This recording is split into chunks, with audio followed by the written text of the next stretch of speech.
Oftentimes the day seems long,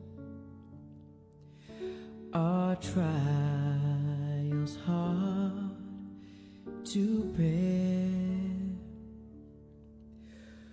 We're tempted to complain, to murmur and despair. But Christ will soon appear to catch His bride away. All tears forever over in God's eternal day. It will be worth it all when we see Jesus. Life trials will seem so small when we see Christ.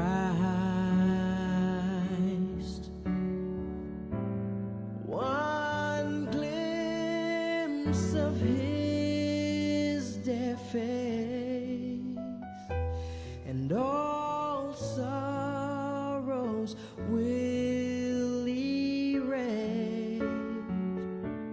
So bravely run the race till we see Christ.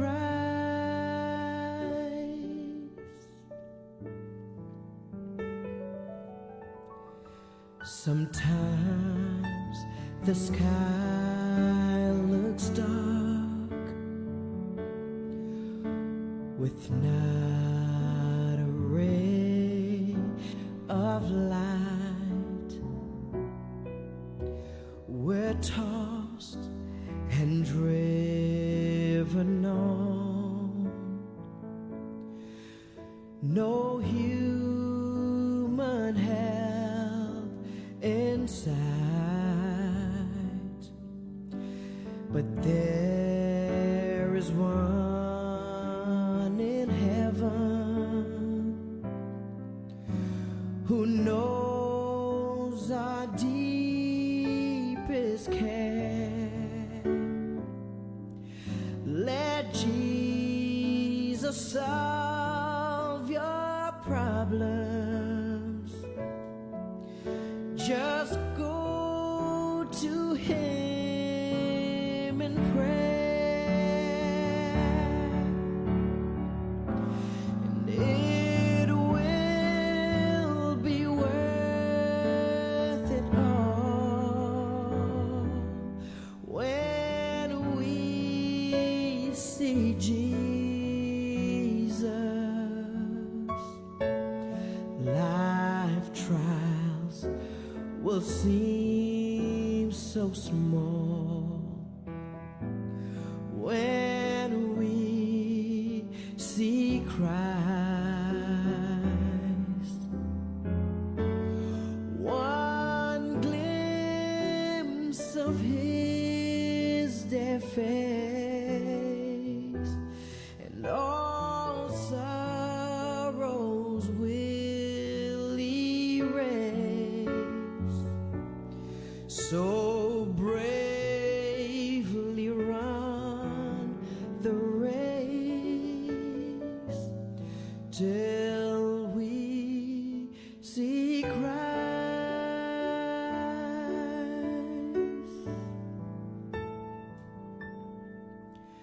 Life's day will soon be over, all storms forever past. we'll cross the great divide to glory safe at last. We'll share the joys of heaven, a harp, a home, a crown. The tempter will be banished. We'll lay our burdens down, and it will be worth it all when we see Jesus.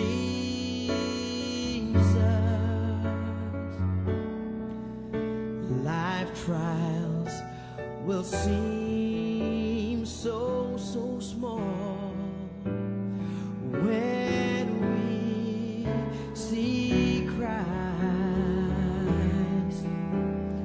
Oh, and one glimpse of His dear face, all sorrows will erase. So bravely run this race till you see Christ.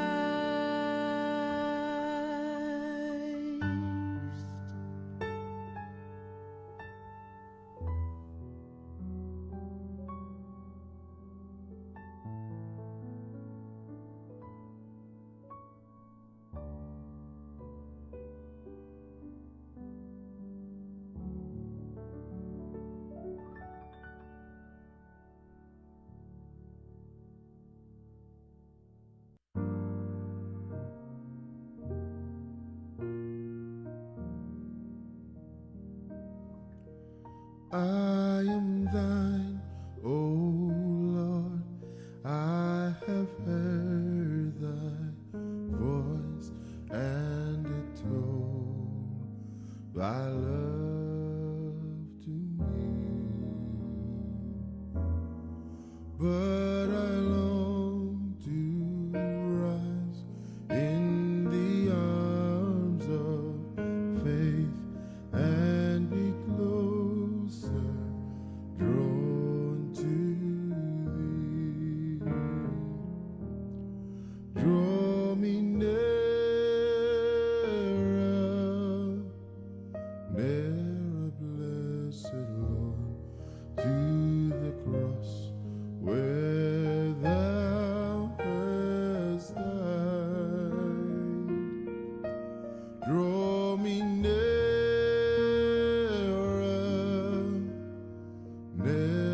blessed Lord, to thy precious bleeding side.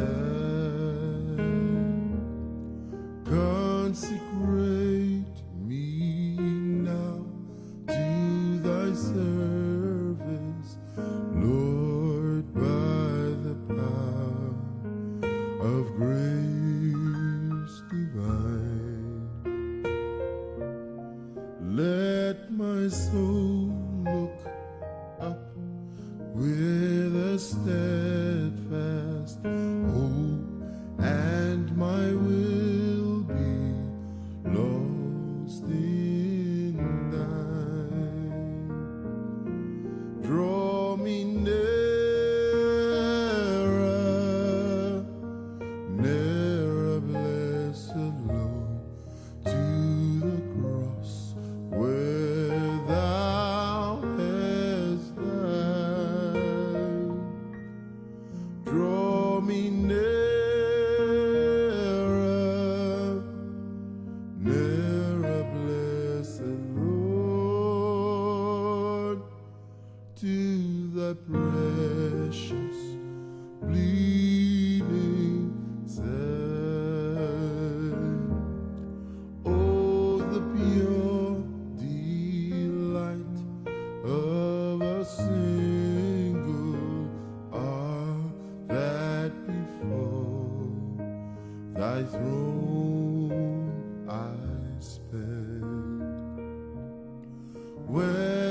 I kneel in prayer and with thee, my God, I commune as friend with friend.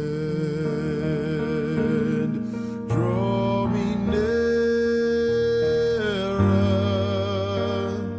nearer, blessed Lord, to the cross where thou hast died. Draw me nearer, nearer, blessed Lord, to thy precious bleeding side. There are depths of love that I cannot know till I cross the narrow sea. There are heights of joy that I may not reach till I rest in peace with thee. Draw me nearer, nearer, blessed Lord, to the cross where thou hast died. Draw me nearer, nearer, blessed Lord, to thy precious bleeding side.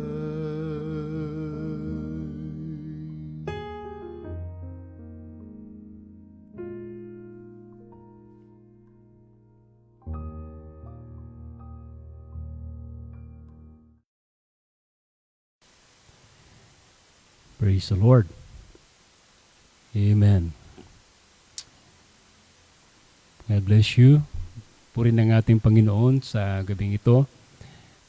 Tayo po ay muli nagpapasalamat sa biyaya ng Panginoon at sa pagkakataon na tayo muli ay nagkasama-sama po sa gabing ito sa pamamagitan ng kanyang gawain, mga kapatid. Ano?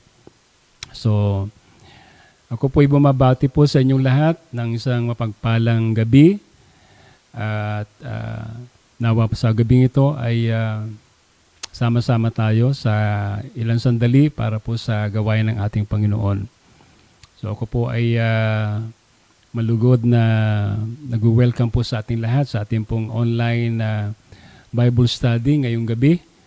At saan man tayo naroroon, na dako tayo man ay narito lang malapit o nasa malayong dako tayo, papasalamat pa rin tayo sa Panginoon dahil sa ganitong paraan ay tayong lahat po ay napag-uugnay at ang presensya ng Panginoon ang siyang patuloy na kumikilos sa ating kalagitnaan. Ang sabi po ng Biblia na 2 o 3 nagkatipon sa kanyang pangalan ay naroon po ang Panginoon sa ating kalagitnaan.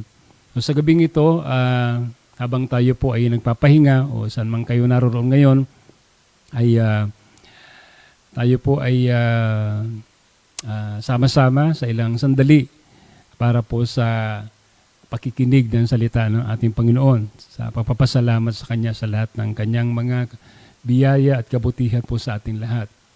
At kung meron po kayong mga nais na ilapit sa Panginoon, kung meron po tayong mga prayer requests, ay pwede po tayong mag-mention ng ating prayer request. Mag-forward lang po kayo ng inyong mensahe dyan po sa ating Facebook Live. Mag-comment lang po kayo dyan at pagkatapos ay ating pong idudulog lahat yung mga panalangin na ito. No? Kahilingan ninyo sa panalangin mamaya pagkatapos po ng ating pong pag-aaral ng salita ng ating Panginoon. So again, wini-welcome ko po lahat ng mga kapatiran ngayon na nanonood Okay? Praise the Lord. Andyan po si na Sister Mariel, si Brother Ray. God bless you, Brother Ray. Amen. Sister Gladys, God bless you. So sa lahat po ng mga kasama ko ngayon ay binabati ko po kayo lahat sa pangalan natin Panginoon si Kristo.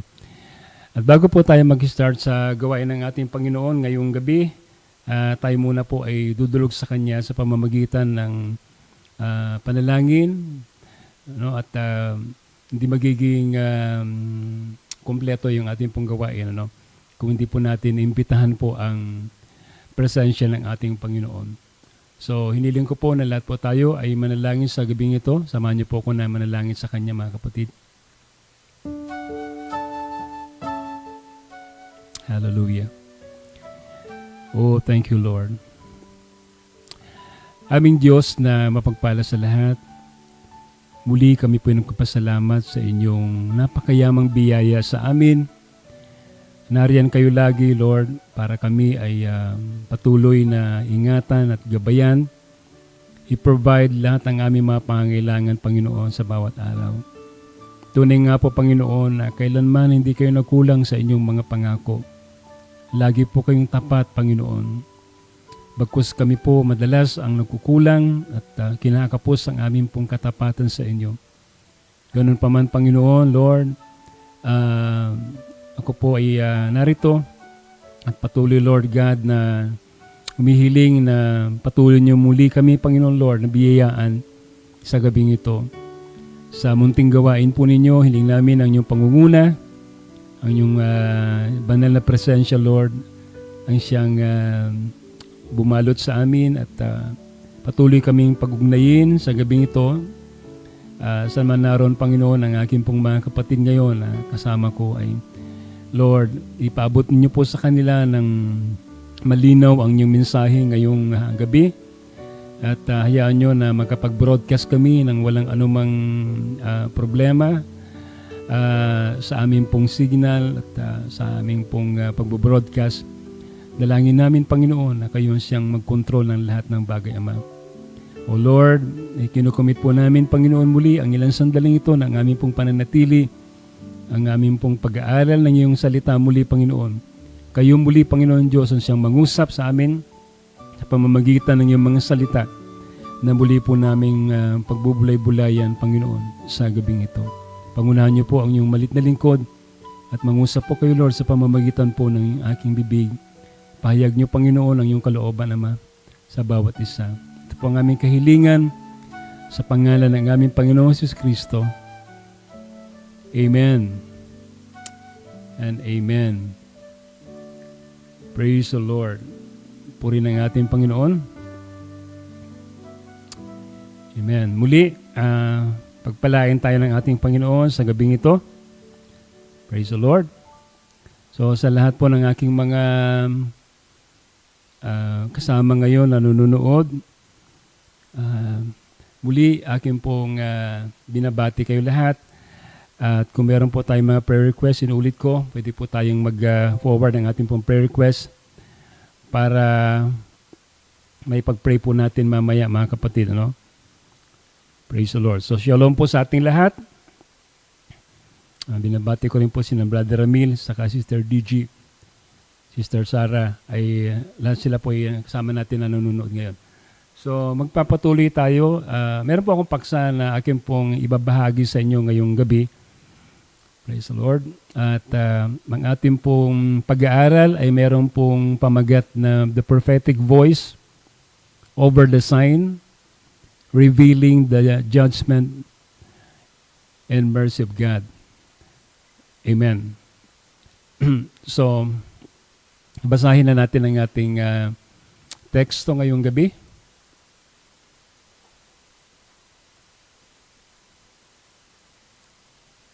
Praise the Lord.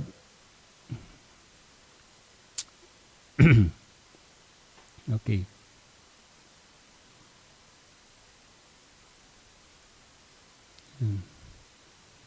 So our topic is about the prophetic voice over the sign, revealing judgment and mercy. Nabasahin natin ang book of Exodus chapter 4, verses 1 hanggang sa may verse 8. And Moses answered and said, But behold, they will not believe me, nor hearken unto my voice. For they will say, The Lord had not appeared unto thee. Ito po ay si Moises na nagsasalita ngayon.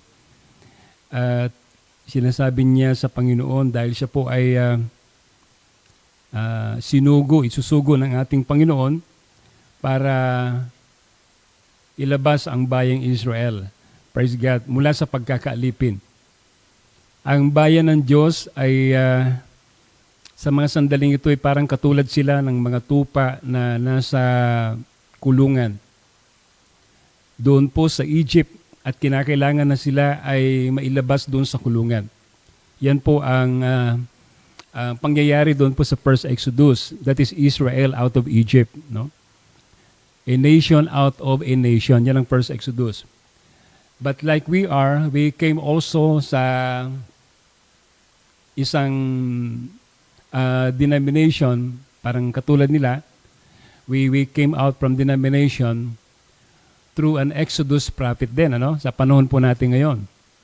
So Moses, who was his prophet, and a prophet was a shepherd of God, sapagkat si Moses po, mga kapatid, ay tinuruan ng Panginoon ng 40 years sa pagpapastol para matrain siya at ilabas ang bayan ng Israel. So siya po ay mag-gather ng bayan ng Diyos. Siya po yung tupa, siya yung sheep ng ating Panginoon. And dito, binigyan po ng palatandaan si Moises. So natin pong babasahin mamaya. At kung ano po yung nangyari doon sa first Exodus, ganoon din po yung mangyayari dito sa ating panahon sa final Exodus. So dito binasa natin na si Moises po ay nagsalita. At ang sabi niya na hindi nila pakikinggan ang aking tinig. They will not believe me, sabi ni Moises, nor hearken unto my voice. For they will say, The Lord had not appeared unto thee. In other words, itong si Moises, 40 years past, yung epekto nung nangyari sa kanya, nung siya po ay nireject ng mga Israel. Remember, during that time, na gusto niya na maging kanilang redeemer, itong si Moises, gusto niya na siyang magiging deliverer nila during that time. Pero during that time, hindi pa yung panahon, para gawin niya yon. Kaya yung mga tao natakot sa kanya at siya po ininsulto at sinabi, ikaw ba ang aming deliverer, ikaw ay, sabi niya, pumatay ng isang Egyptian. So, he was rejected and disregarded sa panahon na yon. At makikita natin yung attitude niya dito na yung parang sakit na naramdaman niya because he was rejected ay nandiyan pa rin. Sapagkat ang sabi niya rito, hindi nila ako pakikinggan. Hindi nila ako paniniwalaan. So, kaya nga umalis si Moises at pumunta siya sa disyerto because hindi siya maintindihan sa panahon na yon. Okay?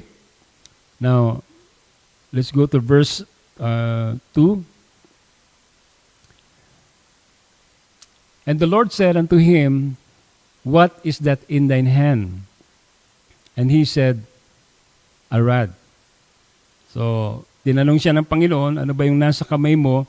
At ang sabi ni Moises ay isang tungkod. Praise God. So, yung tungkod na yan, alam natin, yan ang ginamit ng Panginoon para gumawa ng mga himala sa ministry ni Moises. So, alam natin na yung tungkod na yon ay ordinaryong tungkod lang na kahoy, alam natin. Pero dahil yon ay inilagay ni Moises sa kamay ng Diyos, yun po ay naging isang makapangyarihang bagay. Amen. Na ginamit ng ating Panginoon.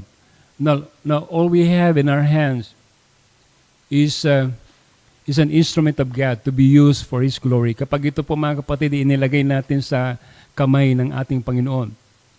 Hindi natin alam kung ano magiging supernatural na bagay, nung bagay na ibinibigyan natin sa Kanya. It could be our talent, it could be our gift, whatever, amen, na pwede natin ibigay sa Kanya para sa Panginoon. Pag ito ibinigay natin sa Kanya, it will, praise God, be used for the glory of God. So, nalala ko po yung widow woman, di ba? In the time of famine. Nung sinabihan siya ni Elijah na kung ano yung nasa kanya. Amen? At ang sabi niya, okay, meron lamang kakapiranggot na oil at saka ng harina. Amen? Pero ibinigay niya yung maliit na bagay na yon para gamitin para sa lingkod ng Diyos. At alam niyo nangyari? Nag-multiply po yung kanyang oil at saka yung kanyang harina. Diba? At hindi siya nagutom sa panahon na yon ng famine. Why? Because ibinigay niya yon para sa gawain ng Panginoon, para sa ministeryo, para sa lingkod ng Diyos. So yung tungkod ni Moises na nasa kanyang kamay, actually was not the rod of Moses, it was the rod of God. Yun itungkod ng Diyos. Because that rod would be used only, nothing less, for the ministry, for, amen, delivering Israel. Diba? Pero alam natin na kinakailangan ito ay mailagay sa kamay ng ating Panginoon so that God could use it for His purpose. No? Verse 3.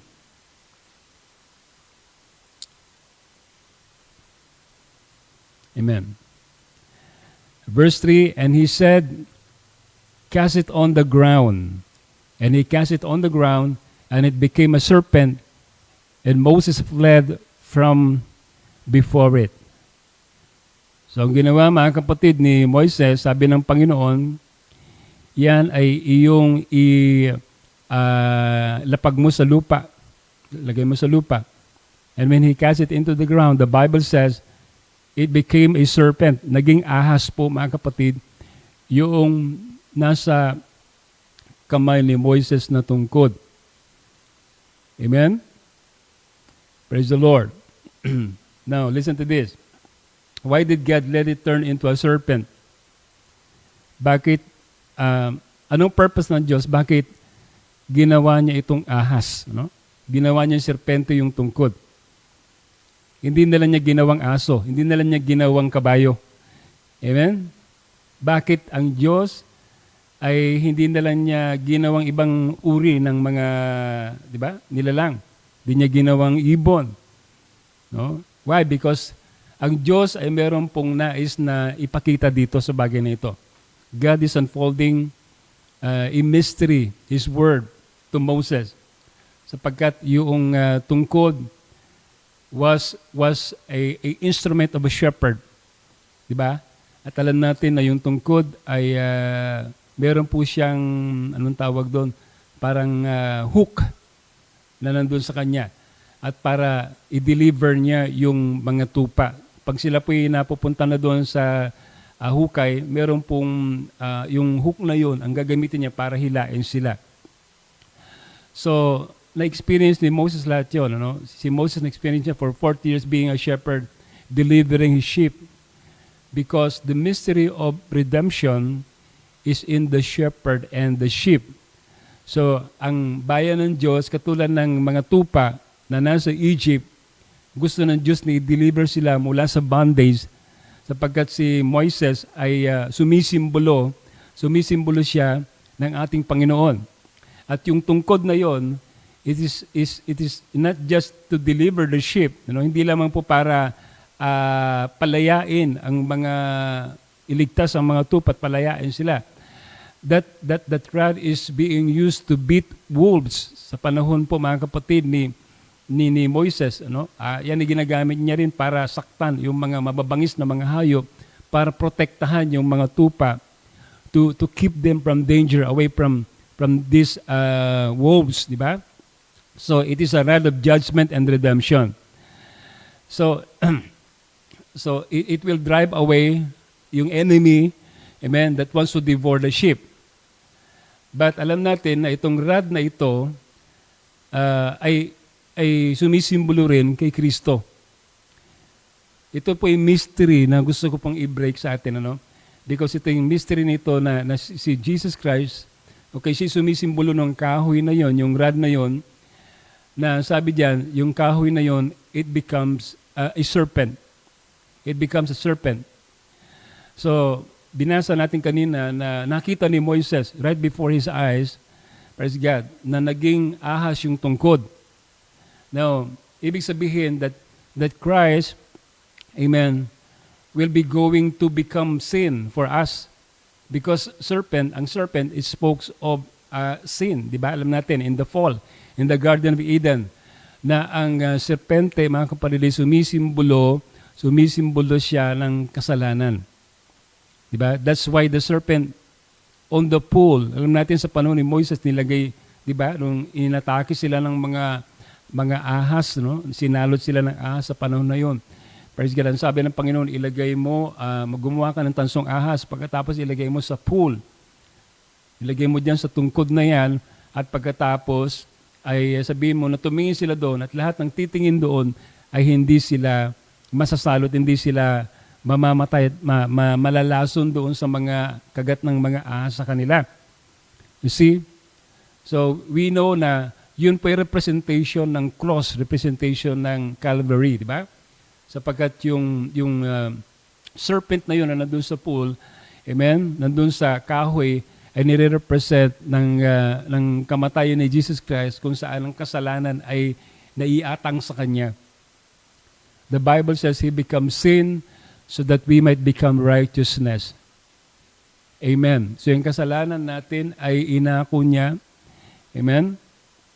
Praise God. And in that way, alam natin na yung brass sa Bible, it represents judgment, di ba? In other words, yung kasalanan dun sa Calvary was already judged. The brass serpent representing sin has been judged. Amen.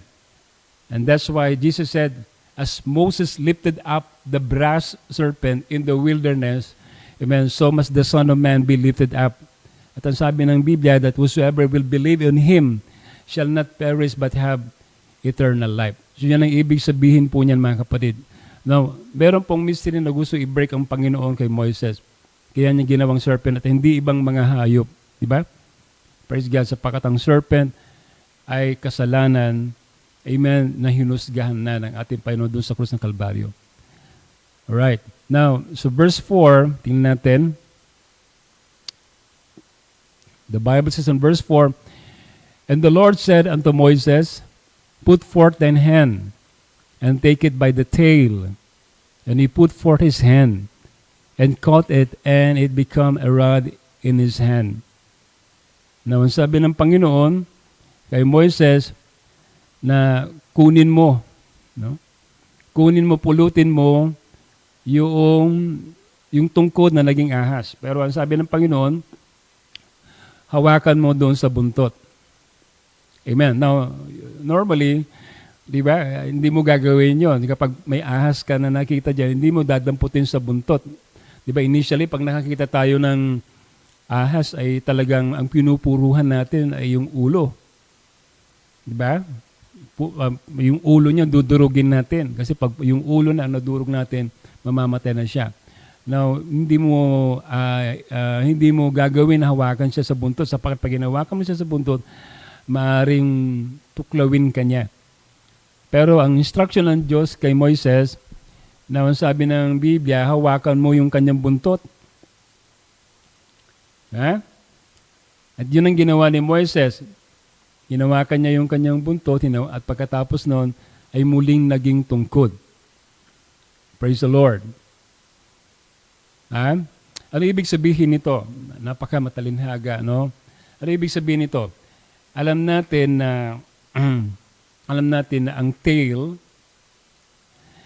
in the Bible, it was mentioned in the book of Revelation that Lucifer, when he was in heaven, now the Bible says, di ba, siya po ay nagrebelte doon, di ba, si Lucifer sa langit. Amen. And the Bible says, and his tail, yung kanyang buntot, and his tail drew the third part of the stars in heaven and cast them to the earth. So, ilang anghel ang nadaya niya? 1/3 of the angel. Amen. Nadaya niya doon sa langit sa pamamagitan ng kanyang tail. Amen. And the prophet said, that doesn't mean that Satan has a long tail. No? Hindi ibig sabihin na si Satanas ay mayroong mahabang buntot. Amen? Wag po natin isipin na gano'n ang kanyang image. Ano? Si Satanas ay hindi parang yung pinoproject na nakakatakot, na may sungay, pula ang mata, pula ang katawan, pagkatapos meron siyang hawak na parang kalaykay o pork, or ano yun, praise God, pagkatapos meron siyang buntot, no? Amen. And the prophet said, the tail, amen, is not a tail na T-A-I-L, kundi, amen, T-A-L-E, yun. Yun po yung kanyang kasinungalingan. Yan, ibig sabihin ng tail. The deception, praise God, that pull all those angels, that 1/3 of the angel part in heaven, na hinulog niya dito sa lupa kasama niya. Praise God. Yun po yun. Kaya nga, yun pala yung gustong gawin ng Panginoon, ano?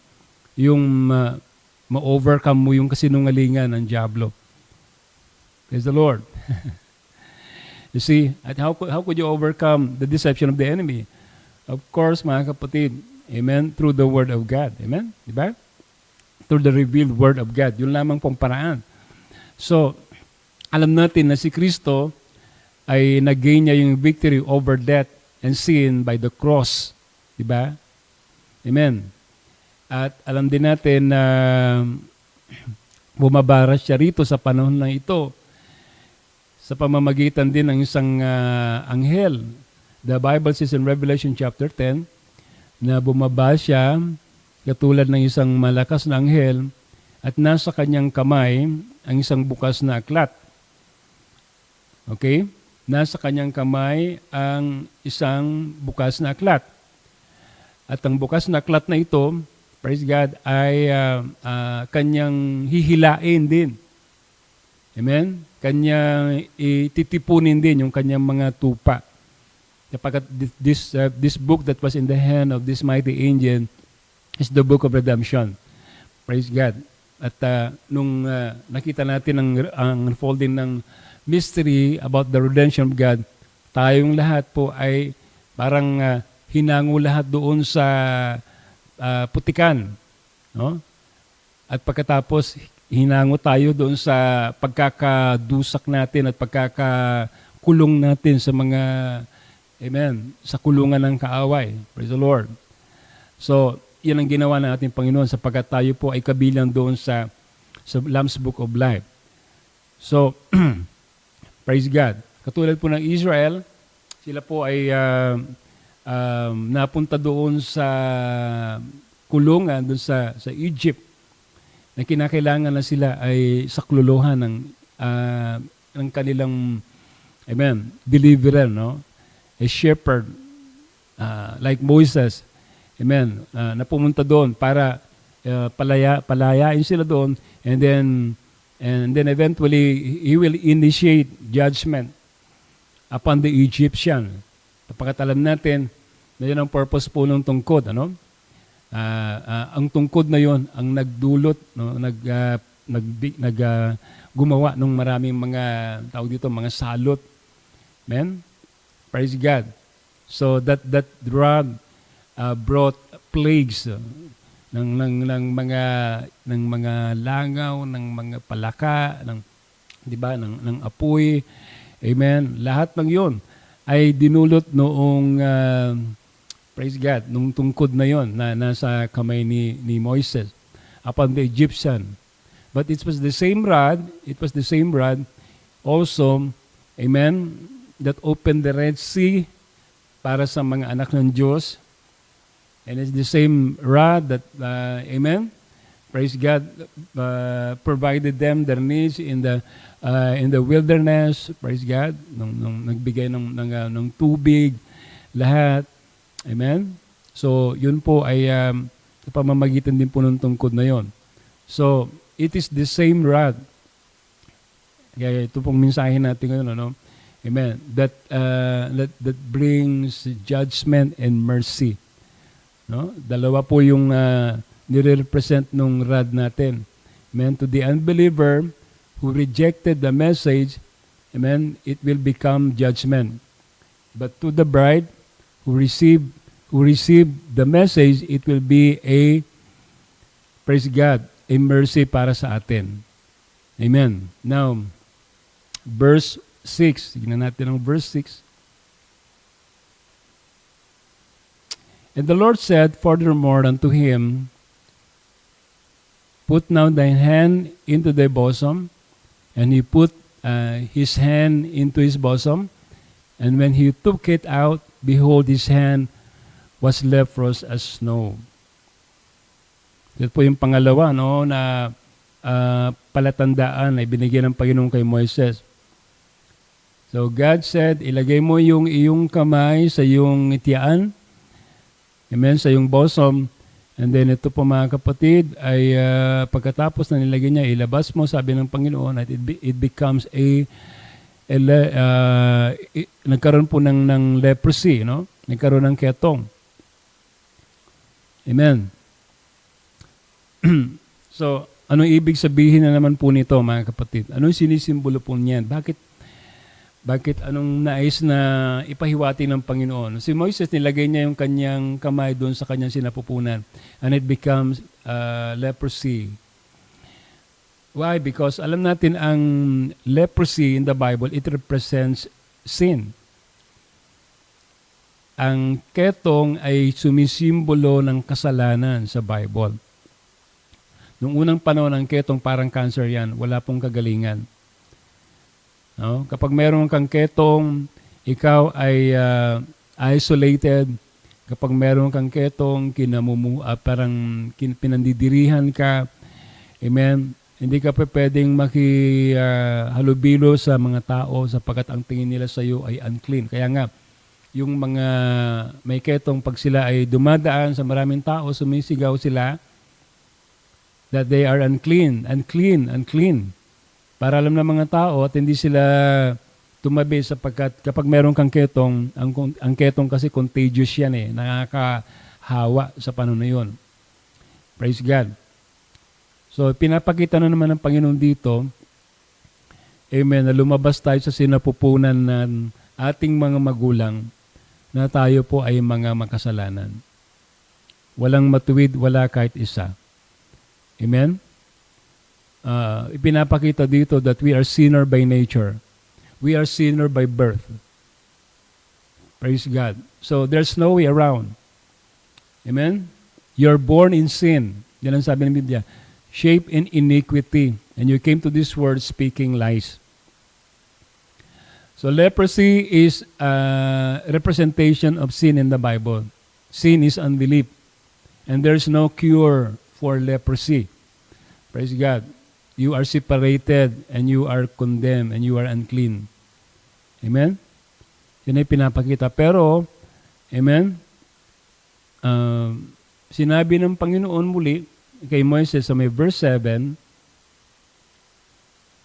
and he said, put thine hand into thy bosom again. And he put his hand into his bosom again and plucked it out of his hand, and behold, it was turned again as his other flesh. So, nung ibinalik niya yung kanyang kamay na may ketong doon sa kanyang sinapupunan, amen, at pagkatapos kanya po itong muling inilabas, the Bible says, now it turned again as his other flesh. So, naging malinis muli. Naging katulad nung dati, nalinis na siya. Praise God. Anong ibig sabihin noon, mga kapatid? No, kasi merong nangyari sa atin. May nangyari. Amen. Yung unang kapanganakan natin mali. Pero kinakailangan mai-correct yung unang kapanganakan mo Sapagkat ang sabi ng Biblia, kinakailangan maipanganak tayo muli. Diba? Praise God. Kinakailangan maipanganak tayo muli. You must be born again. So kapag tayo po ay nakaranas na po ng kapanganakang muli, na yung leprosy, yung kasalanan, sabi ng Biblia, ay aalisin sa atin, di ba? Tayo po ipatatawarin sa ating mga kasalanan, at pagkatapos yung kasalanan mo ay itatapon ng Diyos doon sa dagat ng pagkalimot. And then ikaw yung magiging, sabi doon, magiging matuwid sa harapan ng Diyos because yung dugo ng Panginoon, amen, yun po ang tumubos at naghugas, naglinis sa mga kasalanan mo. Amen? Praise the Lord. Okay. Hallelujah. Puri ng Panginoon. I hope you are rejoicing with me, no? Amen. So ito po yung mystery na gustong ipakita. Dito pa lang pinapakita ng Panginoon yung mystery ng redemption niya, no? Verse 8. Tingnan natin ang verse 8. And it shall come to pass, if they will not believe thee, neither hearken to the voice of the first sign, that they will believe the voice of the latter sign. So, sabi ng Panginoon kay Moises, praise God, kung hindi nila pakikinggan yung unang tanda, yung tinig ng unang tanda, praise God, that they will believe the voice of the latter sign. Ay pakikinggan nila yung pangalawa na tinig ng huling palatandaan, sabi doon, huling sign. Praise God. Yun ang sign na binigyan ng Panginoon kay Moises para kanyang ibigay, pakita, ano, sa harapan ng mga Egyptian, lalo-lalo na sa Parao. So God told Moses, if they reject the first sign, okay, they'll listen to the next one. But if they reject the next one, then go out, then praise God. Sabi ng Panginoon kay Moises, then sabi niya, you go to the water, punta ka doon sa Nile River, amen, at pagkatapos ay, yun na, nagumpisa na gumawa na ng mga salot si Moises. So ang umpisa, nung ni-reject mga kapatid ni-reject ni Parao, di ba? Alam natin yung kwento ni Moises na pumunta po siya. Di ba? Yung ginawa niya, yung binasa natin kanina, yun ang ginawa niya. Dahil tinanong siya ng Parao, sino ba ang Diyos mo na sinasabi mong nagpadala sa iyo dito para palayain ang mga Hudyo? Eh, sinabi niya, ako'y sinugo ni ako nga. Amen? At yung tanda na binigyan ng Diyos sa kanya, yun ang kanyang ginawa. Pero alam natin ang kwento, di ba? Kinopya lang ni Parao yung ginawa ni Moises. Ginawa din niyang ahas yung tungkod niya. Meron siyang mga magician na gumaya, kaya hindi masyadong naniwala itong si Parao. Hindi niya pinalaya yung bayan ng Israel. So ano nangyari? Sabi the Bible says na si Moises pumunta siya doon sa Nile River and then he touched the water at pagkatapos ano nangyari? Yung tubig ay naging dugo. Pansinin natin. Yung tubig ay naging dugo doon sa Nile River. Ang Nile River, yan ang lugar kung saan infested ng mga buhaya sapagkat diyan nila tinatapon yung mga bata na sinasacrifice nila.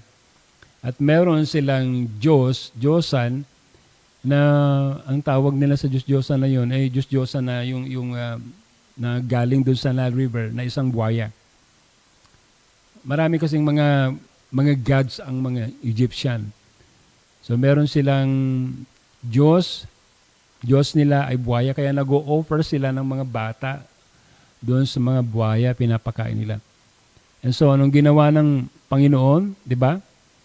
Sinaktan niya ang tubig ng Nile para patunayan na siya ang Diyos na makapangyarihan at hindi yung Diyos nitong mga Egyptian.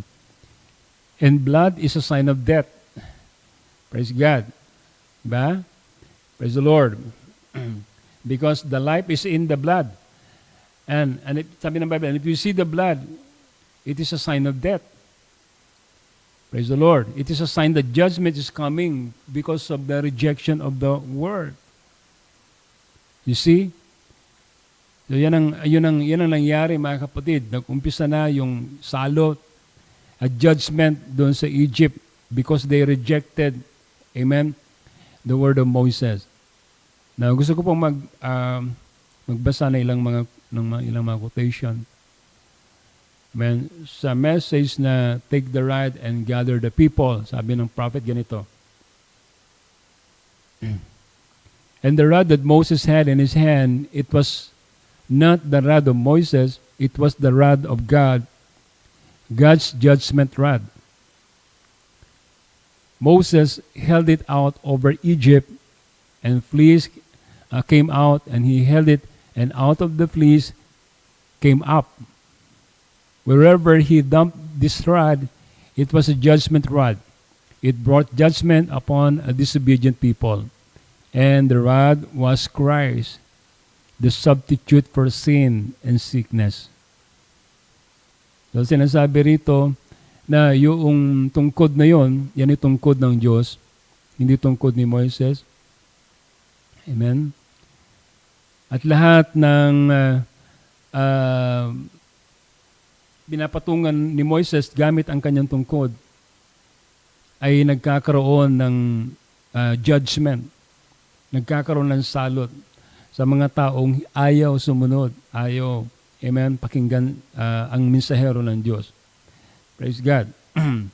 At ang sabi ng prophet, now listen to this, and the rod was Christ. Si Kristo pala yung tungkod na yon. It was a substitute for sin and sickness. Amen. Sapagkat because of the disobedience of the people, alam natin, katulad natin, na inako ng Panginoon yung ating mga pangsalangsang. Ba? Praise God. Tayo ang nagkasala, tayong lumayo, tayo dapat ang mahatulan ng kamatayan, tayo dapat ang mapunta doon sa pagdurusa. But you see, praise God, katulad ng tungkod na yon na nagre-represent ng ating Panginoon, amen, praise God, yun din ang nagbigay sa atin na ang mercy. Amen? You see, sabi ng prophet, and Moses took the judgment rod and smote the rock to bring forth water. Nung mga panahon na kailangan ng Israel ng tubig doon sa ilang, sinong ginamit at anong ginamit? Yun din pong tungkod, yung kahoy na yun. Amen?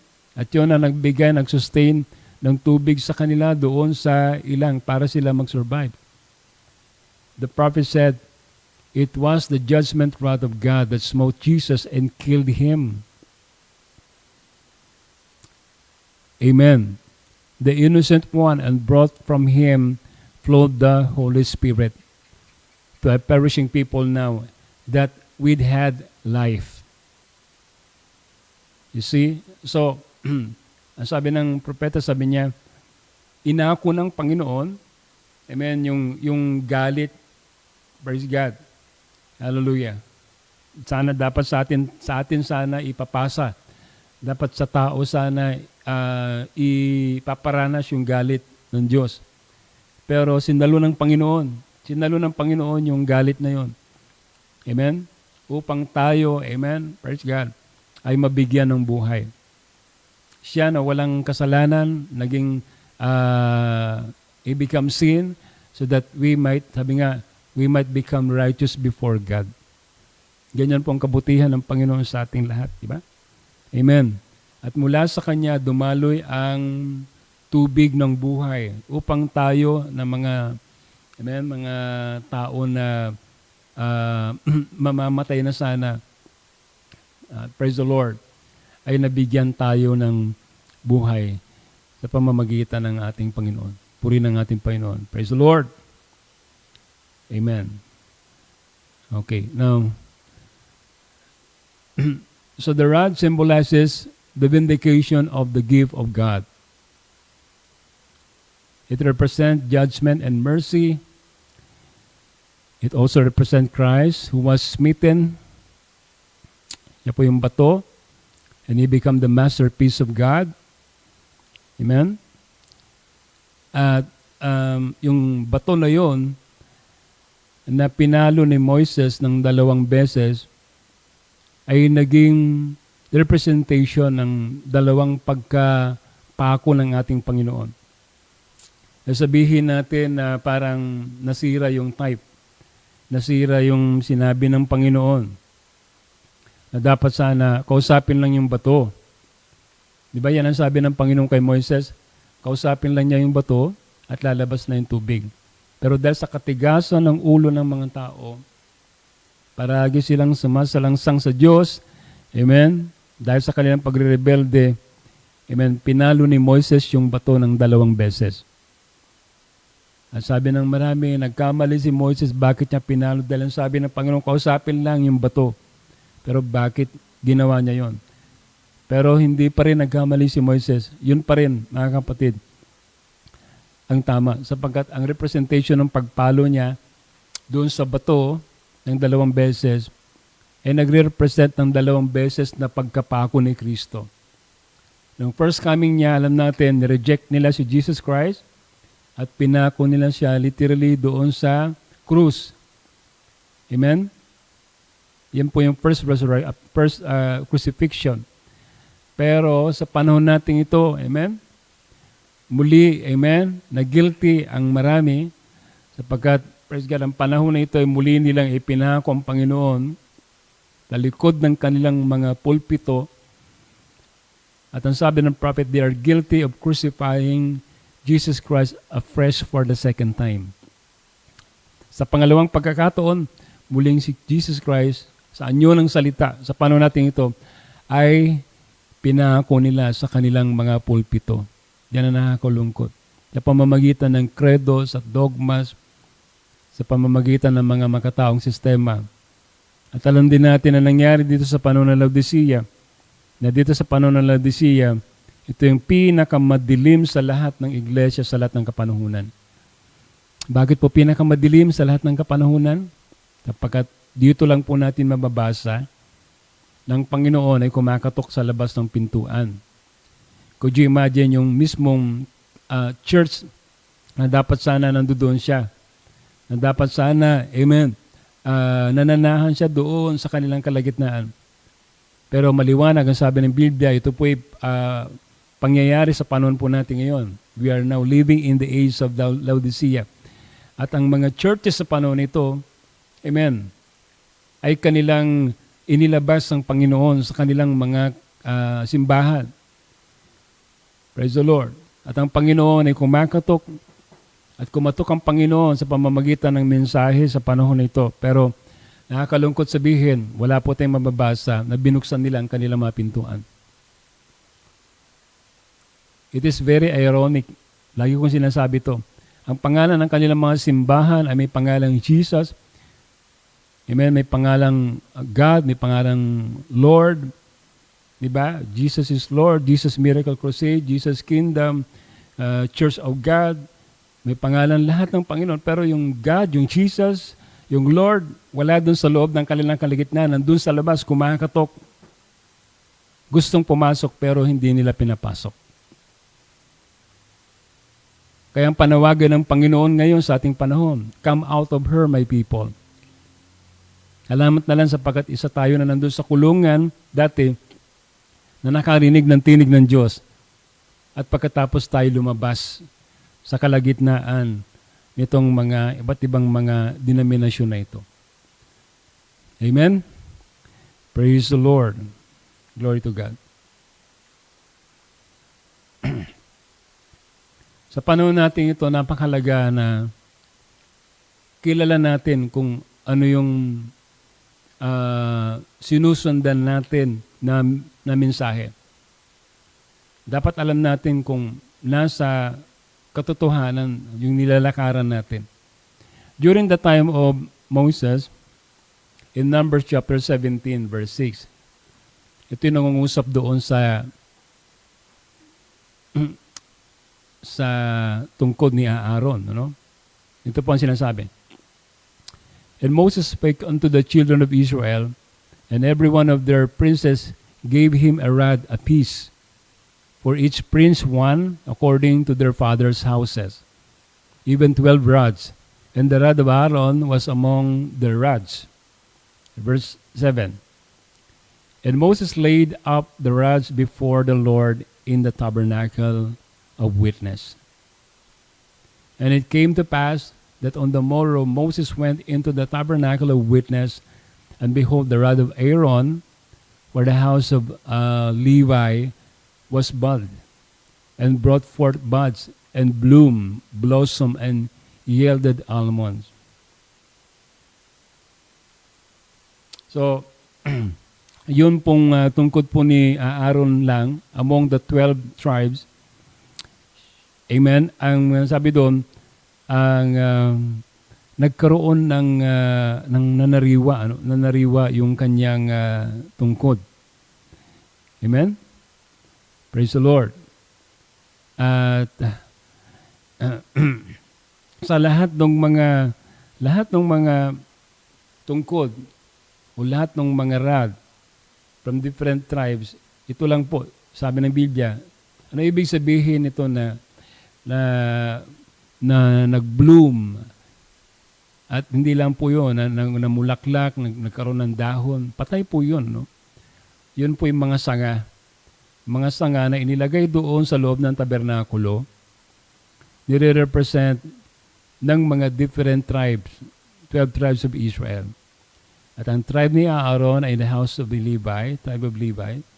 At pagkatapos yung tinatawag na tungkod ni Aaron po, mga kapatid, ay sabi doon, nagkaroon ng sanga, nagkaroon ng nabuhay, na nariwa, at pagkatapos, nagbunga pa. Amen? Parang, paano nangyari yun? Wala naman na sa lupa. Pero bakit yun ay nanariwa at pagkatapos nagbunga pa? Tuloy natin ang pagbabasa.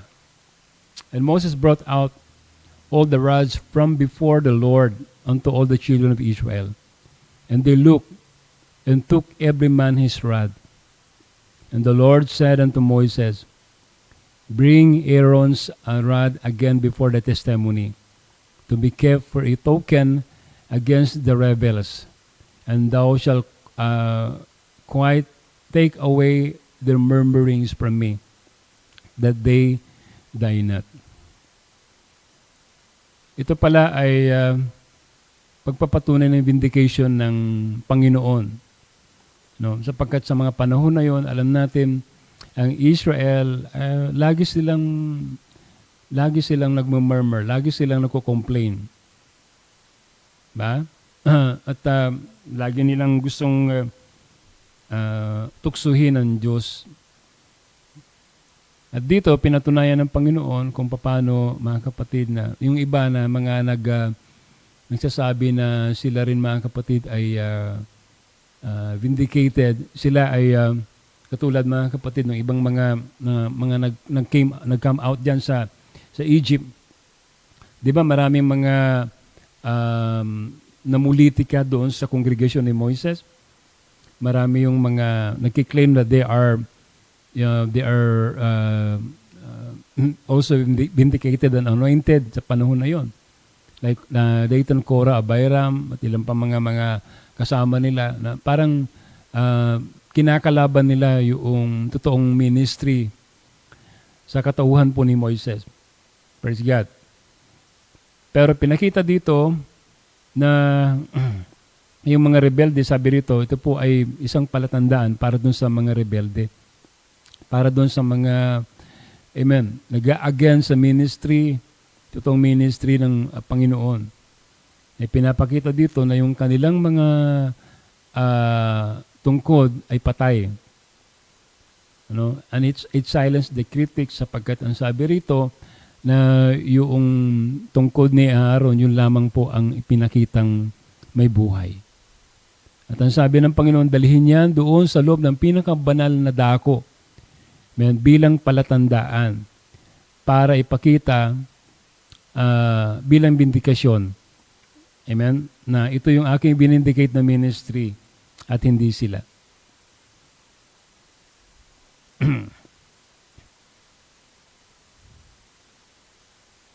kinote ito ni Pablo, malapit na akong magtapos, ilang minuto na lang. Kinote ito ni Pablo sa Hebrews chapter 9 verse 2. At binanggit niya yon, mga kapatid. Now, for there was a tabernacle made, the first wherein was the candlestick and the table and the showbread, which is called the sanctuary. And after the second veil, the tabernacle, which is called the Holy of Holies.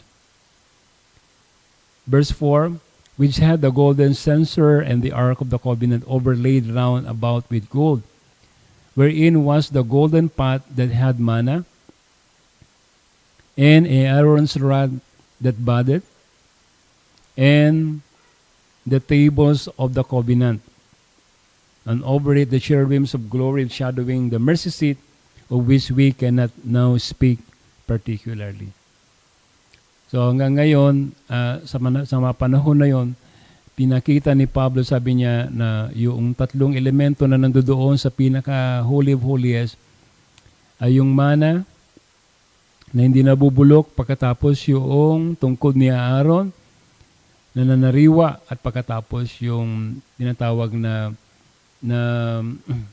table of covenant. No? Amen. Now, these three elements in that place of Holy of Holies, yun po ang tatlong bagay na mahalaga na makita natin na pinakapalatandaan, vindication ng isang totoong church, isang totoong ministry. Sapagkat ito'y sumisimbolo ng tatlong bagay. These are the evidences of a genuine ministry. Number one, okay, now the golden pot, yung mana na hindi po, mga kapatid, nabubulog, it is what? Now, it is God's provision that He will supply the ministry. Now, hindi lamang po ito, mga kapatid, hindi lamang po ito in terms of material blessing. Of course, alam natin na ang Diyos natin ay He is Jehovah Jireh. He provides. Kapag tinawag po ang isang minister, tinawag po ang isang lingkod ng Diyos, now God will provide for the ministry. Ano? Amen.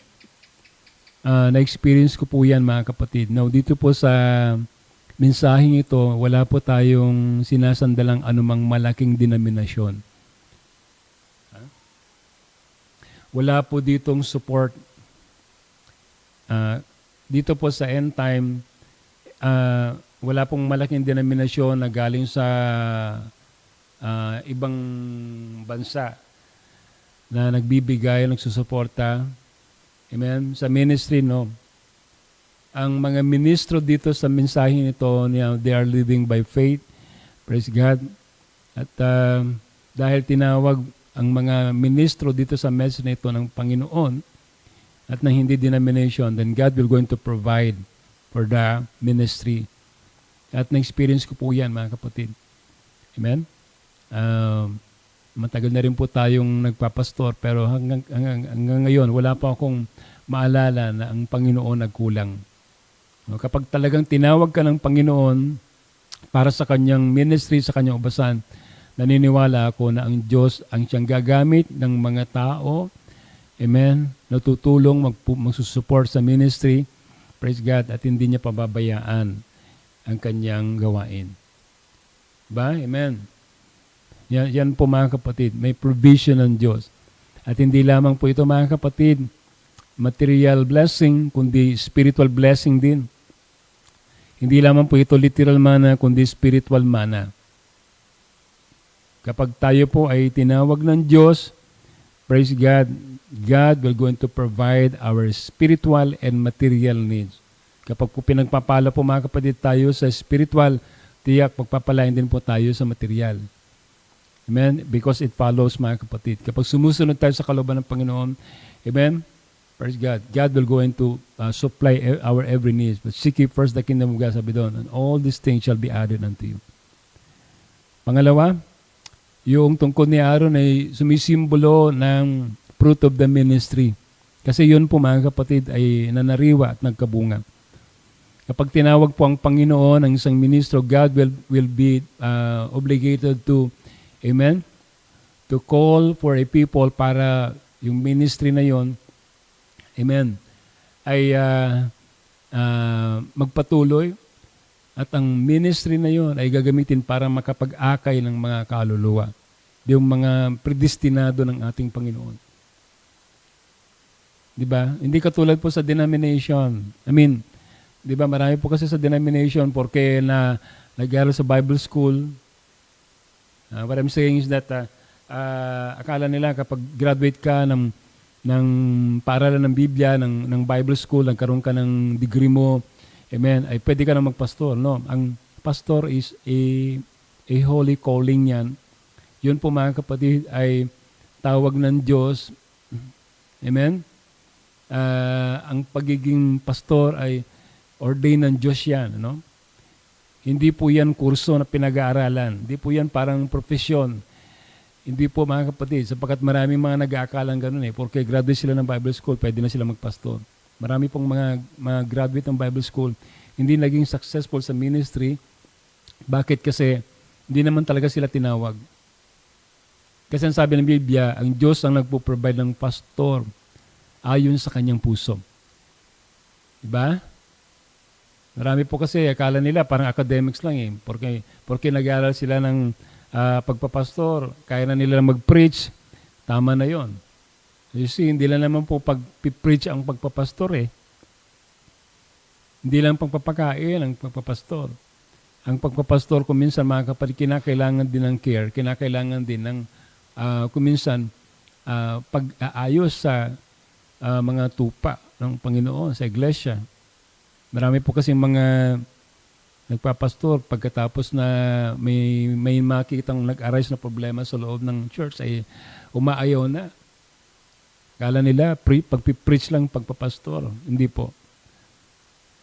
Problema po ng mga pastor, amen, madalas ay di ba, ang mga membro sa church, lalo na ko ang mga tupa ng Panginoon, meron mga pasaway din na mga tupa, di ba? Would you imagine that kung meron kang 50 membro, 50 iba't ibang ugali yun. Di ba? At pagkatapos kung ano yung kanilang mga suliranin, kung ano yung kanilang mga problema mo rin yun. Kasi idadaing nila sa iyo. Kung ano problema nila sa asawa nila, problema nila sa anak nila, problema nila sa love life nila, yung mga people, problema na sa trabaho, lahat, di ba? Kung minsan, problema sa mga kung sino yung mga mga kagalit nila kuminsan laging pastor nandoon, namamagitan lagi. See? Ganon po yung posisyon ng pastor. Hindi po basta-basta. Amen? And lastly, amen, ang totoong may vindication ng totoong ministry, genuine ministry is that lagi-laging merong sariwa tayong napapakinggan na mensahe. Diba? Praise the Lord. Napapakain yung mga tupa. Hallelujah. Meron pong unfolding of the Word of God. At the same time, yung pastor, mga kapatid, is strong in the Word. Hindi po siya yung parang toss to and fro. Amen? Hindi po siya natatangay ng iba't ibang mga maling aral. Diyan niya makikita yung strong in the word na ministry. Amen? Kasi, alam niyo, ang ministry, hindi lamang po mga kapatid, porque yumaman ng church ay totoong church na. Hindi po lagi-laging totoong ganon. Dahil kung ganon, ang Laodicea mayaman Di ba?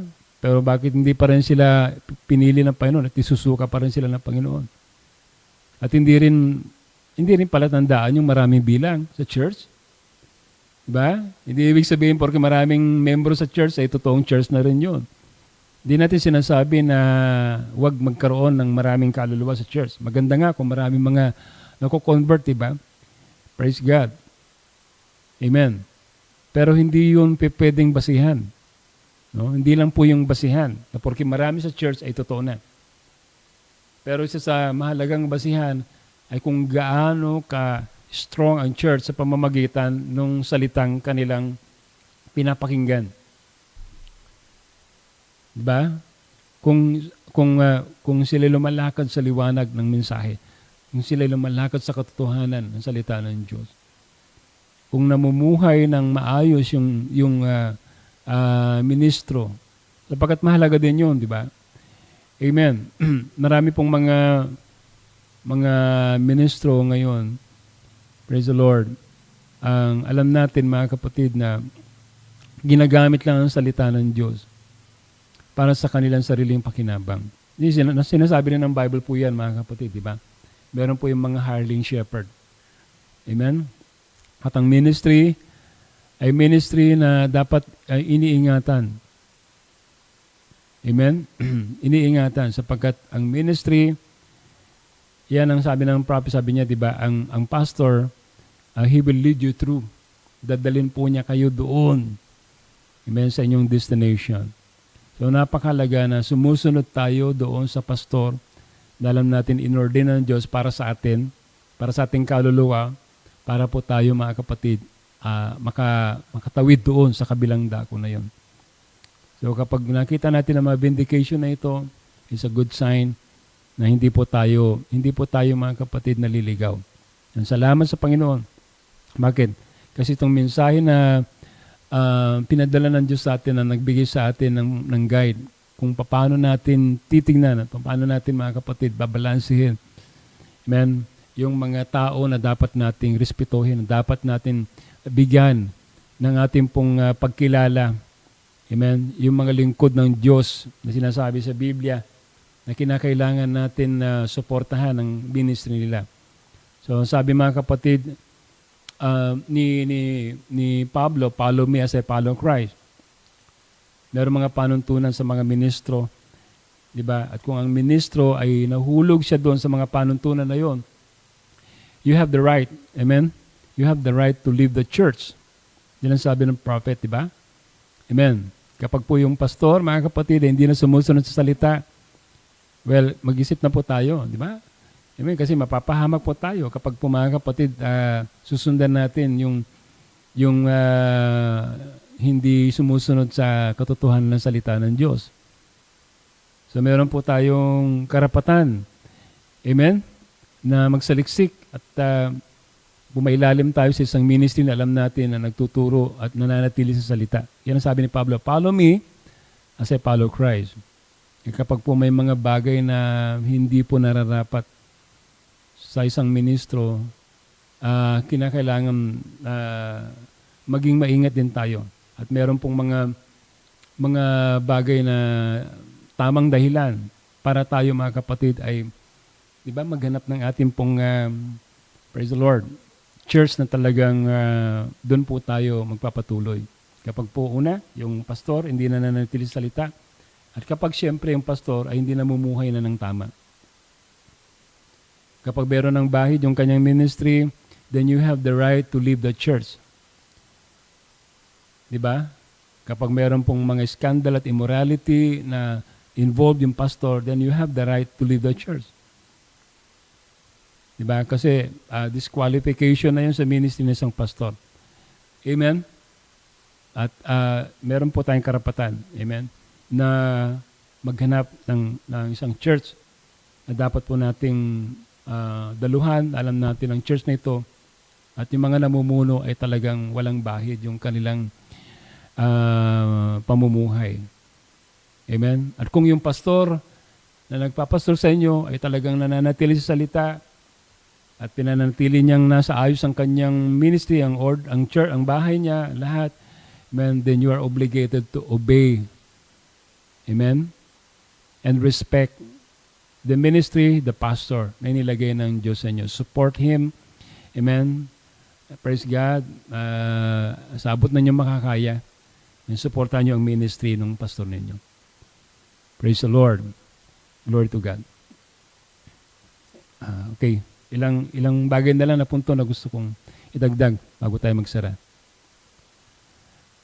So sabi ng prophet, sabi niya rito, sa this great servant Moses, sabi niya, he said, Moses, throw it down. And when he threw the stick down, it turned into a serpent. And Moses fled and said, pick it up. And he took it by the tail, and it turned back to a stick again. What was the stick? It wasn't an ordinary stick anymore, for it was the judgment rod of Almighty God. What did it symbolize? The cross. The serpent, as it was a reptile, a snake, it represented sin already judged. Ito po yung sinasabi ko po sa inyo kanina. So, ang sinisimbolo po nung stick na yon, amen, ay sinisimbolo ng krus. At yung serpente na naging ahas po mga kapatid yung stick, ay yun po yung kasalanan na nahusgahan na sa pamamagitan ng kamatayan ng ating Panginoon doon po sa krus ng Kalbaryo. Sabi niya mga kapatid sa Seven Church Ages, brass always is judgment. You know, the brazen altar and the brass serpent and so forth. Brass speaks of judgment. Okay? So, yung brazen serpent, dun po sa Old Testament, is a type of redemption. Praise God. That sin is already being judged. Amen? Doon sa Kalbaryo. Sapagkat ang ibig sabihin daw ng brass ay judgment. Amen? At yung serpent was already judged at the cross. Sabi ng Biblia, kung sino man ang tumingin, if I be lifted up, sabi ng Bible, praise God, and He will draw all men unto me. Praise the Lord. Sa message pa na the result of decision, sabi niya rito, and the pool, of course, was the cross. And the brass serpent couldn't pray for anyone. They just look at the brass serpent and leave. Look and leave. And that was the type of Christ. And if they could look at the type and leave, how much more ought we to look at the anti-type, Jesus Himself, and live. So mga kapatid, yan ang napakagandang balita, no? Diba? Praise God. Na doon pa lang pala sa panahon ni Moses, pinapakita na ng Panginoon yung kanyang gagawin na tubos sa atin at pag-judge doon sa kasalanan, doon sa garden, sa Calvary. Amen? Nung si Jesus Christ ay namatay doon. It was already sin judged at the cross. Jesus Himself, sabi doon, He died and lived for us.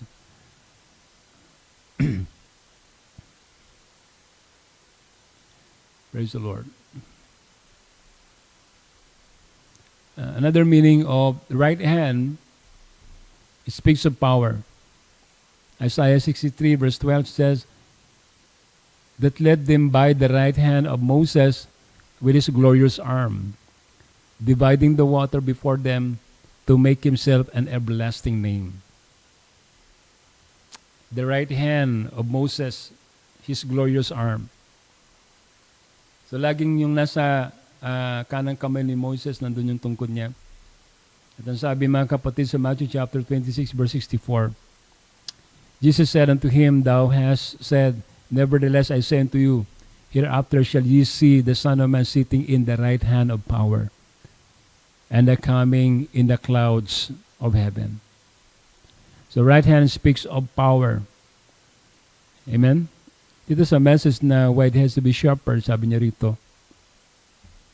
Now there he stand holding his right hand over his heart. He's standing like this, where the hidden secrets of redemption had been hid since the foundation of the world. Here's why shepherd. Jesus is God's right hand, and we all know there's Moses portraying Him exactly. You see? So, lahat po ng mga bagay nito ay anino lamang ng mga bagay-bagay na nag-represent mga kapatid ng redemption ng ating Panginoon. So makita natin na ito yung dakilang plano ng Diyos kung paano nangyari ito sa bayan ng Israel. Praise God. ito rin po ay nangyari dito sa panahon natin o sa atin. 'Di ba? Praise God. Na tayo po mga kapatid ay katulad ng Israel, spiritually speaking, we are also delivered and being redeemed from sin. From our pagiging leprosy in the sight of the Lord. We are sinners. Praise God. Hallelujah. Alam natin mga kapatid na hindi tayo pwedeng makatayo sa ating sarili. No? Praise God.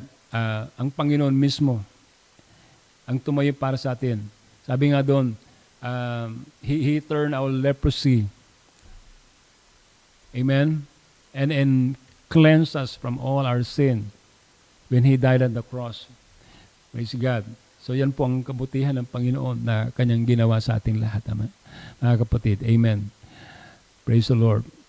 So we know that there's a prophetic voice dito po mga kapatid sa sinabi ng Panginoon dito sa binabasa nating scripture.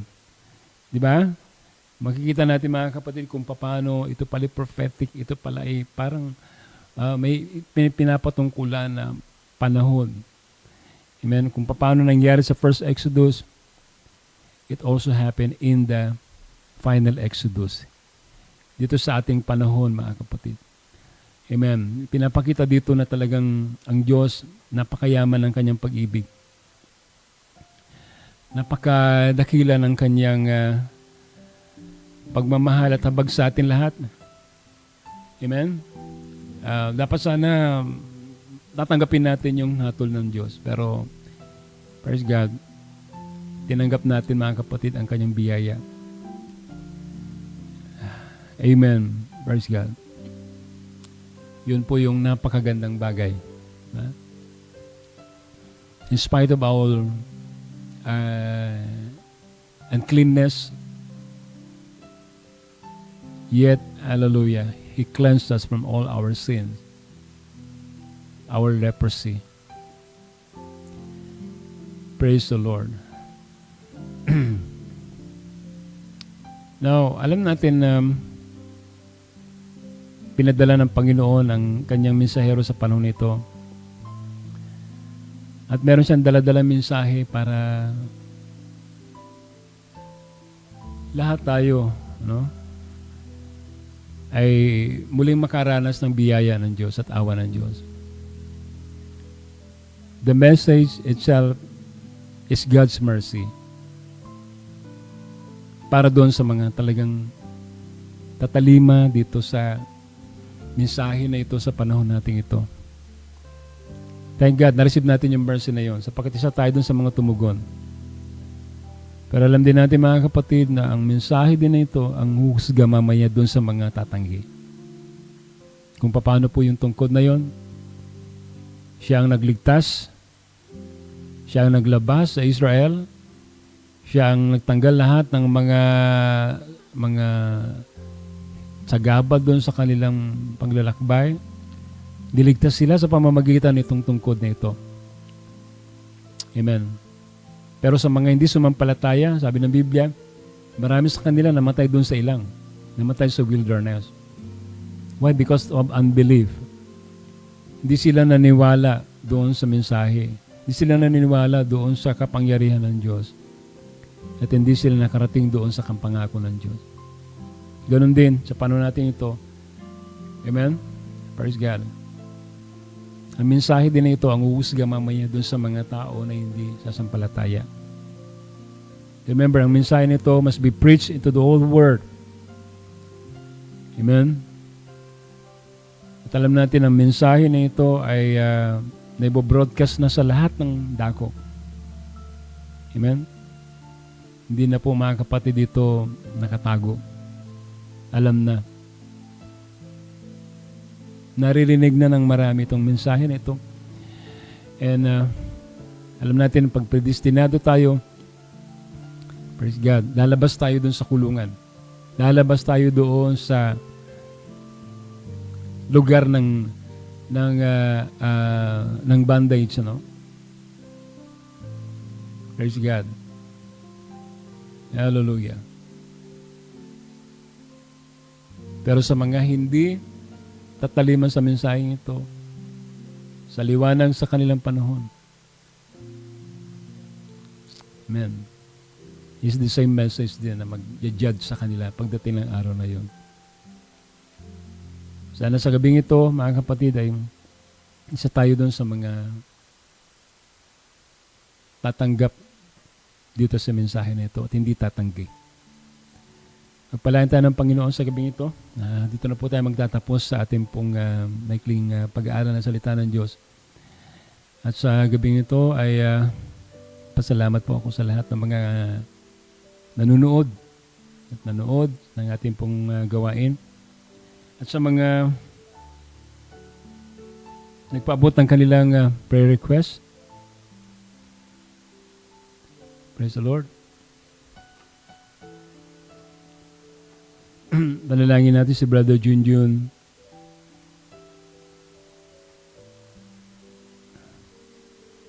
Panalangin natin ang kanyang mother.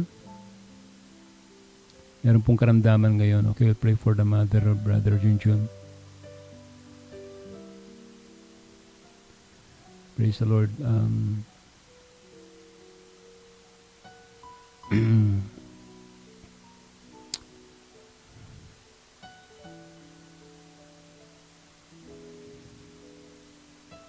Siya lamang po yung nagpadala ng kanyang prayer request ngayong gabi. Okay, sa lahat po ng mga kasama ko ngayong gabi na nanonood. May the Lord bless you all. So let's just pray for Brother Junjun, for his mother.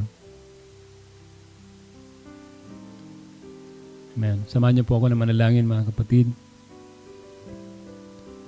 Ama namin Diyos na makapangyarihan sa lahat. Napakabuti niyo sa amin, Panginoon. Napakadakila ng iyong pag-ibig. Salamat, Panginoon, sa iyong mayamang salita. Salamat sa kakayanang makarinig at makaunawa. Lord, hindi naging mahirap para sa amin para unawain ang una at pangalawang tanda. Sapagkat nakita namin kung paano dito pala Lord, na isasaad ang aming pong katubusan. Kayo, Panginoon, yung tungkod na yon, Lord, na hinusgahan. Yung ahas, Panginoon, ay kasalanan, Panginoon, na nahusgahan na. Na pinanganak kaming makasalanan, Panginoon. Na pinanganak kami, Lord,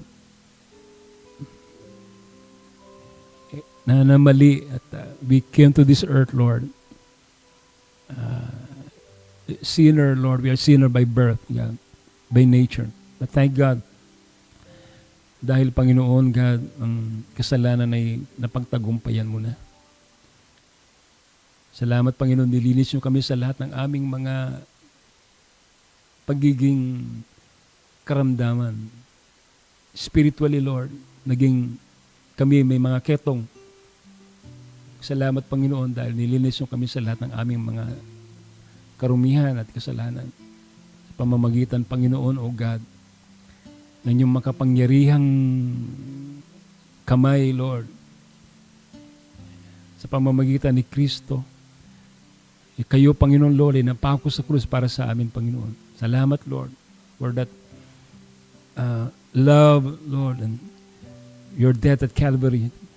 Your blood is being shed for us, Lord. Salamat, Panginoon, sa bagay na ito.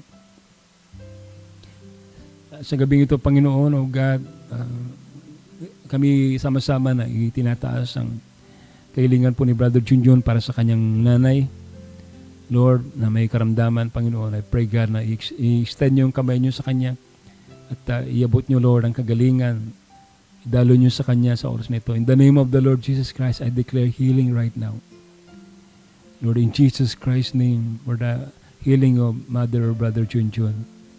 At sa lahat po, Panginoon, ng mga, ngayon ay may mga karamdaman, Panginoon, may mga trangkaso, may mga lagnat, ubo, sipon. Sa aming mga mahal sa buhay, I pray, God, na inyo rin po, Panginoon, God, idaloy, Panginoon, ang iyong makapangyarihang kagalingan sa bawat isa. Lord, touch their body right now in the name of the Lord Jesus Christ. I pray for healing, God. I pray for healing. And also I pray for spiritual strength sa mga kapatid ko, Panginoon, na nangihina. Mga kapatid ko na nangangailangan ng guidance mo, Panginoon, ng enlightenment mo, Lord, para makita nilang perfect will mo sa kanilang buhay. Lord, sa mga nanlalamig, Panginoon, palakasin mo sila. I-restore mo ang kanilang joy ng kanilang salvation. O God, at panatilihin niyo po kami, Panginoon, nasa tamang, Lord, kalagayan, spiritually, Lord, sa iyong harapan.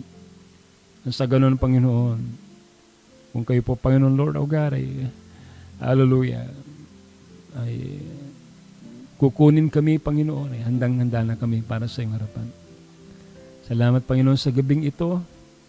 Salamat sa ilang sandali ng aming pananatili at nakita namin, Panginoon, kung gaano kahalaga to recognize your voice, God.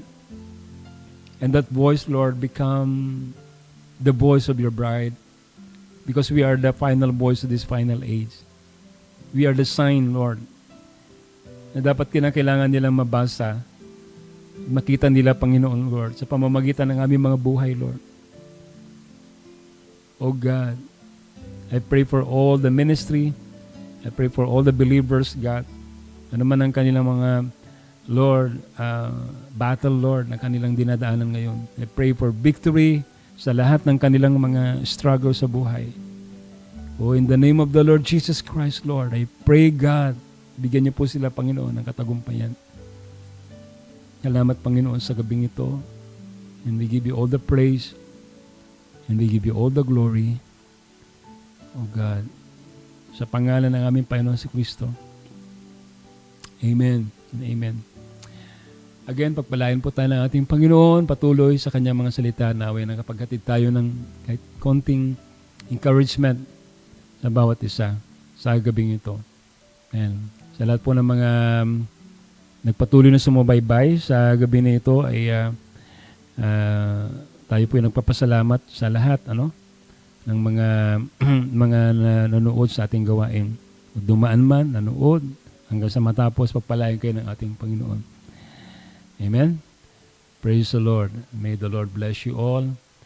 Praise God sa gabing ito, mga kapatid. Amen.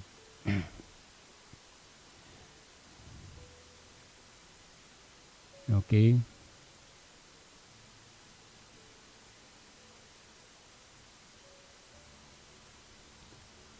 Hallelujah. So muli, shalom sa ating lahat. At sa susunod muli na gawain po natin, magkita-kita muli tayo lahat. Amen? God bless us all. Our trials hard to bear. We're tempted to complain,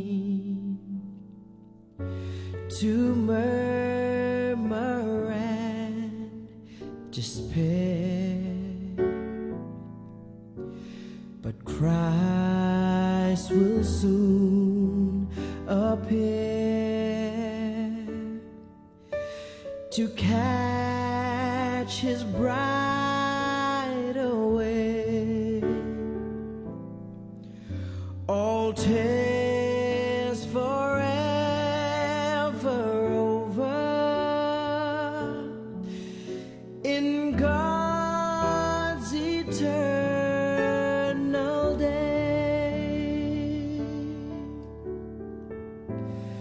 It will be worth it all when we see Jesus. Life trials will seem so small when we see Christ.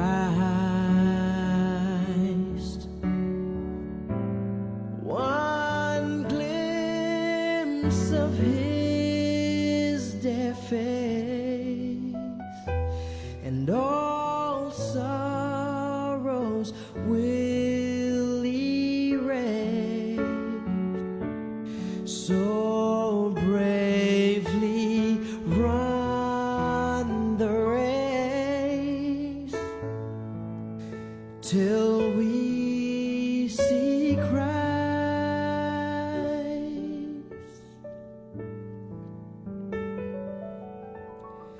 Sometimes the sky looks dark, with not a ray of light. We're tossed and driven on, no human help in sight, but there is one in heaven who knows our deepest care. Let Jesus solve your problems. Just go to Him in prayer, and it will be worth it all when we see Jesus.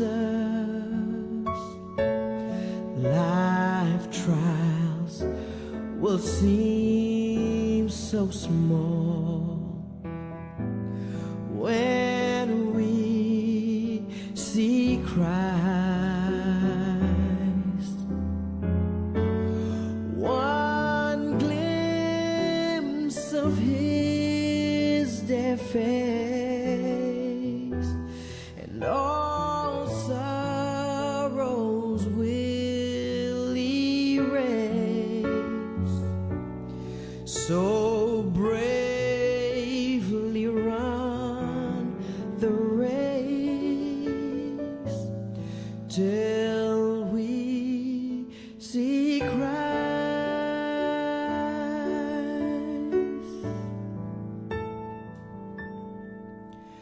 Life's day will soon be over.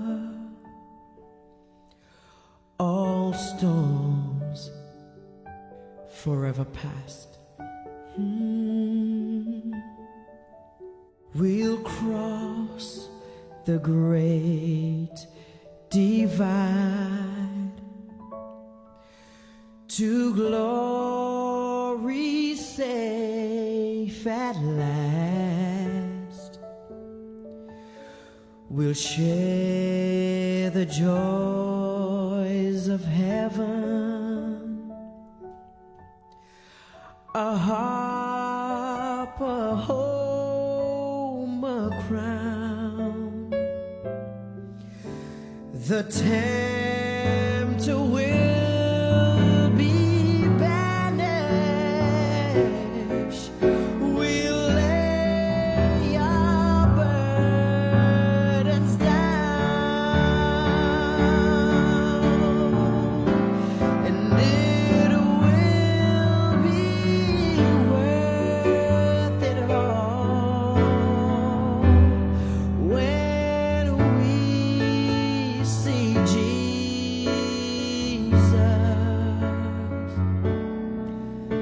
Life trials will seem so small when we see Christ. Oh, and one glimpse of His dear face, all sorrows will erase. So brave